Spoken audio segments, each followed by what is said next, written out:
నందనార్రని ఒక భక్తుడు.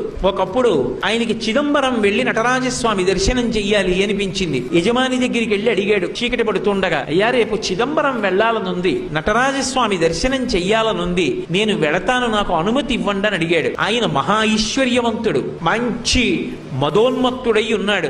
ఎందుకు పంపించాలి పాలేరుని, వీడితో పని చేయించాలి తప్పనుకున్నాడు. తప్పకుండా వెళ్ళు, ఆ ఒక్క మాటే వినపడింది నందనారికి. సంతోషపడిపోయాడు. ఆయన అన్నాడు, ఇవాళ రాత్రి మనకున్నటువంటి 500 ఎకరాల పొలాన్ని నాగలి పట్టి దున్ని, విత్తనాలు చల్లి, పంట పండించేయి, కోత కోసేయి, గడ్డి తీసుకెళ్లి వాము వేసేయి, ధాన్యాన్ని అంతటినీ కూడా దులిపేయి, ధాన్యాన్ని బస్తాలకెత్తేయి, ధాన్యాగారాలకి తీసుకురా, అంతా కూడా శుభ్రంగా సంరక్షణ చేయి, పంట పొలంలో మళ్ళీ ఎక్కడా ఒక్క గడ్డి పరక లేకుండా తీసేయి, చిదంబరం వెళ్ళిపో అన్నాడు. ఆయనకి ఇవన్నీ వినపడలేదు, ముందు వెళ్ళిపో అన్న మాట వినపడింది. సంతోషపడిపోయాడు. తర్వాత ఇవన్నీ వినపడ్డాయి. అలాగే అన్నాడు, వెళ్ళిపో అన్నాడు కదా అన్న సంతోషంలో గబగబా పొలానికి పరిగెత్తుకొచ్చాడు. కటిక చీకటి, రాత్రి 7-8 అవుతోంది. తెల్లవారేటప్పటికి చిదంబరం వెళ్లాలని కోరిక. రాత్రంతా నడిస్తే కానీ చిదంబరం వెళ్ళలేడు. అవుతుందా?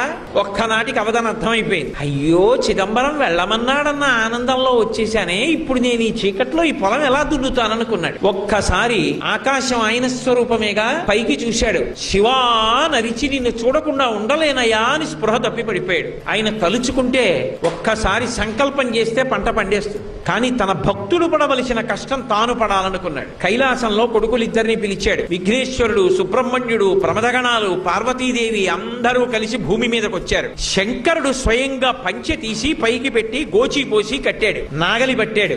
ఆయన తలుచుకుంటే ఎంతసేపు భూమి దున్నేశాడు. పార్వతీదేవి విత్తనాలు జల్లింది. విఘ్నేశ్వరుడు కలుపు తీశాడు. సుబ్రహ్మణ్యుడు కోత కోశాడు. పంటంతా పండేసింది తీసుకెళ్లి గాదెలో పోసేశారు. గడ్డివాం వేసేశారు. తెల్లవారుతోంది, ఇంకా 2 అవుతోంది. నందుణ్ణి లేపాడు. నందనార్ చిదంబరం వెళ్ళన్నాడు. ఎలా వెళ్ళను, ఎలా పంట అన్నాడు. పండేసింది చేర్చేశామన్నాడు. నీ యజమానికి చెప్పి వెళ్ళిపో అన్నాడు. గబగబా పరిగెత్తుకుంటూ యజమాని దగ్గరికి వెళ్ళాడు. నువ్వు చెప్పినట్టు పంట పండించానన్నాడు. తెల్లబోయాడు జమీందారు. లేచి వచ్చి చూశాడు, గాదెలో పంట ఉంది, గడ్డివా ఉంది, అన్నీ ఉన్నాయి. అర్థమైంది శివానుగ్రహం అంటే ఏమిటో.